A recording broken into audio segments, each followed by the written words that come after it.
Hey, this is Matt Wenning at WenningStrength.com, and today we're going to go over the grip changes and why you should be doing these things. So let's get to why we have rotation of means.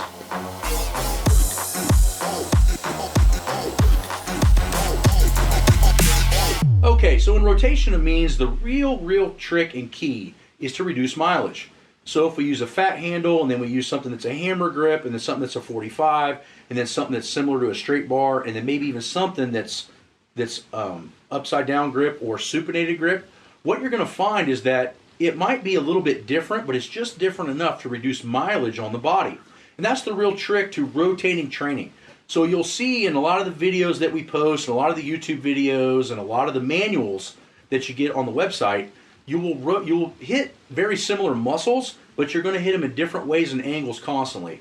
The reason for that is reduction of stress at the exact same pressure point.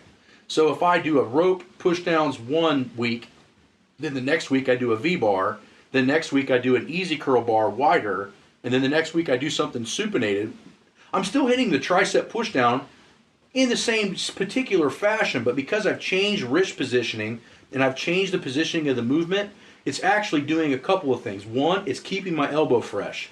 I would say that 75 or 80% of the people that contact us with overuse injuries, such as, hey, my elbows are hurting while I'm bench pressing, or my shoulders are achy while I'm doing bench press or militaries, or when I squat, I'm having shoulder pain. Those are very common things that we hear about all the time, no matter if it's from WenningStrength.com or from another place. But when you start digging deeper and deeper, what you start to find is that exercises of the exact same type are being used too often. Now, that same particular exercise ground into the training cycle constantly is going to be good for specificity, but terrible for accommodation, and especially when you talk about joints. So in joints, I firmly believe that joints can handle a lot of pressure as long as they're variable. Now, if you're looking at a 2-year career, then by all means, squat with a straight bar, bench with a straight bar, and deadlift with a straight bar constantly. Because if you have a very short window that you want to get strong, or you don't look at yourself as a decade-long lifter, first of all, I feel bad for you because you're probably never going to see your true potential. But the other thing I feel bad for you is that you're going to deal with a lot of anterior shoulder issue, knee pain, and probably back pain, just to name a few. And the reason is because every time you squat and every time you bench press and every time you deadlift, you're going to be using very specific positions. Now, that's awesome for creating specific strength, but in a general terms of training, what you're actually doing is stressing the joint in one particular area, and same thing with the tendons, ligaments, and muscle tissue.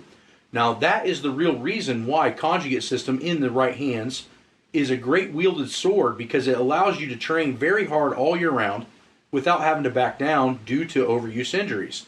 So really, conjugate, is it better than doing stuff specific all the time?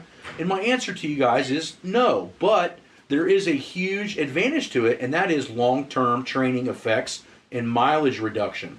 So that the reason that you go from conventional to sumo, and you go stiff leg to deficit type deadlifts, let's just use deadlifts as an example now, maybe snatch grip, over, under, double over, you change all that around not only to have a different effect on the muscle, but to reduce the overall neurological drain on training it. There's very few people that can come in and do the exact same lift over and over and over again the exact same way and not only create results, but reduce burnout. So that's also why you change hand positioning. We use football bar for bench. We use chains, bands, all different ways. None of those ways are better than the other. But the advantage to rotation is reduction of mileage.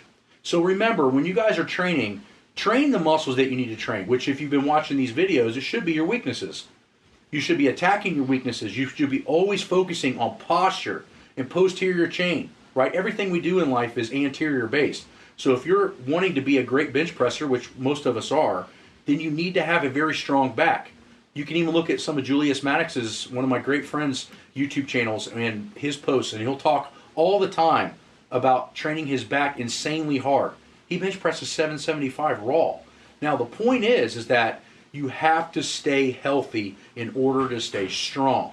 The only way to do that, in my opinion, is to rotate pressures, rotate exercises with an educated mindset of always attacking weaknesses.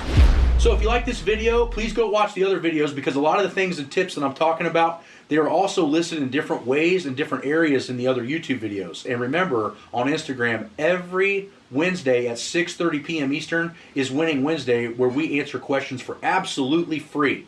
Now, if we don't get to your question or we don't get to something, you guys please join Patreon. It helps with a lot of the media costs for us to make these great videos for you guys. And it also keeps everything rolling on this end on the website, so you guys have ease of ordering materials and all kinds of other things. Thanks for watching.